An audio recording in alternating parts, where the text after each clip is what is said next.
Ya, Saudara, Ombudsman menemukan pelanggaran dalam ekspor lobster. Ombudsman masih terus mengumpulkan data dan temuan untuk membuat masukan perbaikan tata kelola mengenai ekspor benih lobster. Apa saja temuan Ombudsman yang diduga dalam pelanggaran ekspor lobster? Kami telah terhubung lewat virtual dengan anggota Ombudsman Alamsyah Saragih. Selamat siang, Pak Alamsyah. Selamat siang, Tika. Ya, Pak, apa saja kemudian temuan Ombudsman dalam pelanggaran ekspor lobster, Pak? Ya, kita memang melakukan penelusuran dari hulu sampai hilir ya, proses ekspor benih lobster ini.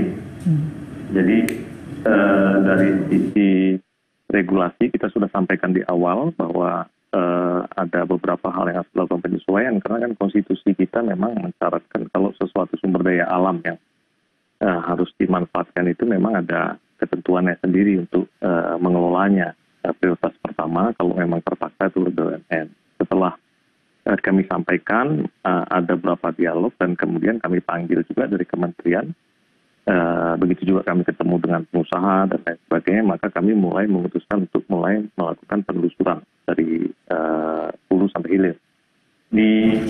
Pertama di nelayan tangkap kami melihat bahwa di lapangan kami temukan banyak nelayan tangkap menyatakan bahwa mereka bukan kelompok-kelompok yang dilakukan dengan tujuan di peraturan itu untuk pembinaan, tapi lebih banyak mereka diminta KTP dan lain sebagainya gitu ya, yang kemudian juga jadi terkesan sekedar formalistik gitu ya. Nah kemudian dari sisi lebih hilirnya setelah nelayan tangkap kita cek juga ke pembudidaya yang lebih tepat sebetulnya untuk yang melakukan pembesaran benih.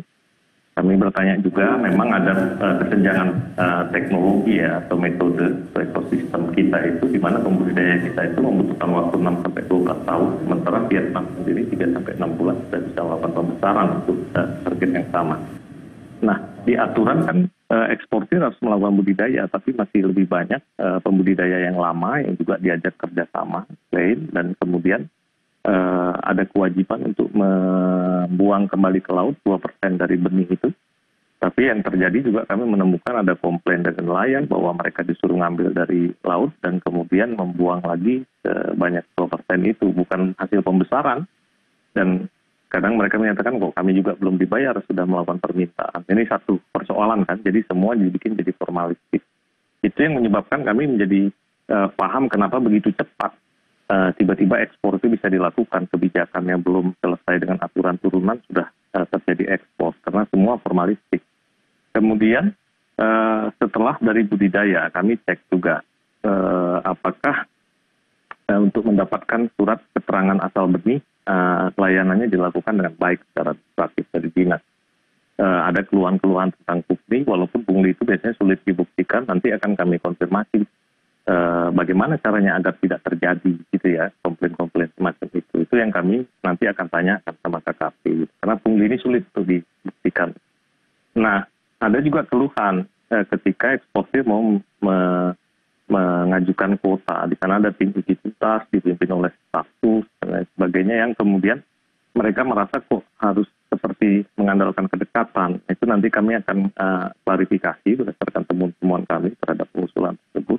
Itu juga satu persoalan yang kami lihat. Setelah itu ada persetujuan izin untuk ekspor benih dari dinas di provinsi, itu juga problem. Nah, izinnya itu sangat bentukan kedekatan dan kemudian power yang ada, bahkan ada hal-hal yang tanda kutip juga membutuhkan biaya tambahan gitu ya untuk mereka. Nah, masuk lagi ke lebih hilir, biasanya setelah disetujui mereka akan masuk pelayanan di balai karantina untuk dicek. Balai karantina lumayan bagus, kami lihat gitu ya, tidak ada keluhan. Dan kemudian eksportir berikutnya akan mengirimkan ke luar. Nah itu tentunya berurusan dengan kargo. Ternyata kargonya kok tunggal, eksportir ada yang komplain ke kita, kenapa sih bandara internasional itu kan bukan cuma di Soekarno-Hatta, dari tempat lain, dan perwakilan balai karantina juga ada di beberapa tempat. Kenapa harus lewat satu kargo yang seperti ditunjuk, walaupun alasannya Kementerian KKP itu bisnis to bisnis gitu ya bukannya. Tapi kan ini ada insight monopoli, itu yang kami dorong KPPU juga mendalaminya. apakah ada praktek persaingan yang tidak sehat. Kami cek secara administratif kargo ini, apakah dia tergabung dalam asosiasi kargo nasional, tidak, gitu ya, INAK, gitu ya. Nah, kemudian juga cek kapan ownernya, terus bagaimana dia bisa mendapatkan otoritas untuk menjadi kargo tunggal ini, apakah ada orang-orang yang punya relasi kuat dengan kargo ini di kementerian, ada, gitu ya. Nah, itu yang melihat kami, melihat bahwa dalam proses ini ada sesuatu yang secara administratif tidak baik, artinya ada pengaruh yang digunakan untuk tujuan yang lain dari kewenangan yang dia punya, gitu ya. Itu suatu maladministrasi sendiri, dan sampai kemudian kami memutuskan nanti kami akan rangkum semua temuan-temuan itu untuk menyusun tindakan korektif, perbaikan. Namun demikian kemarin kita sama-sama tahu ada insiden, kira-kira begitu. Ya, maladministrasi ini kemudian Pak, apakah bersifat perorangan begitu apa atau sudah melembaga kalau Ombudsman sendiri melihat?